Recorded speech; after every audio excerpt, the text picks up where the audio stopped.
That question then of whether there is going to be a price to be paid by Netanyahu. He's been reelected, but he did it by making those comments about Arab voters. He did it by renouncing the two-state solution. Is there going to be a cost for him going forward for the way he won this election?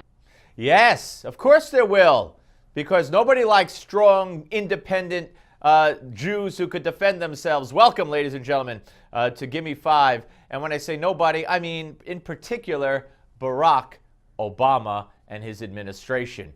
No, no, no. Yes, there will be a price to pay, and yes, there will be punishment. How dare the Jews decide that they will not sit down and negotiate with people who teach their children to kill them? They should give them half of Jerusalem. They should give them the West Bank. They should legitimize them. Oh, yeah, part of that government is Hamas. Doesn't matter. What right do the Jews have not to want Hamas as peace partners? They're only sworn to their destruction. This is insane. It's anti-Semitism, not just don't like Netanyahu, don't like Israel. No, no. The problem runs much deeper. Let's find out what Obama said to Rashid Khalidi at that dinner.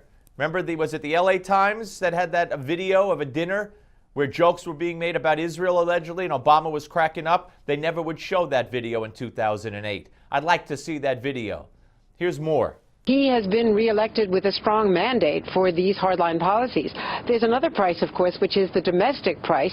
A lot of Israelis are very concerned about the lack of peace talks with the Palestinians, about the fact that if they believe that going forward they're going to be a democracy, they either have to give the Palestinians, and Arab Israelis already have the vote, but they have to include more and more people because of the demographics in their country. And if there isn't a two-state solution, what are they going to do?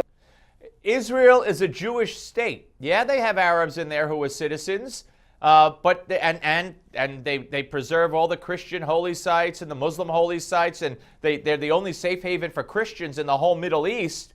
But they're a Jewish state. For crying out loud. And you hear she said, oh, yes, he won, but many Israelis are concerned. They just elected him, more or less. You know what I mean, 40 seats. Now listen, here's what she says about our fine administration. Go. Tonight, the administration is saying it's reevaluating its entire policy. It's entirely conceivable that they will revisit the whole question of whether they support Israel at the United Nations against recognition for the Palestinians. Oh, I'm shocked that Barack Obama would do that. I always thought he was a big supporter of Israel.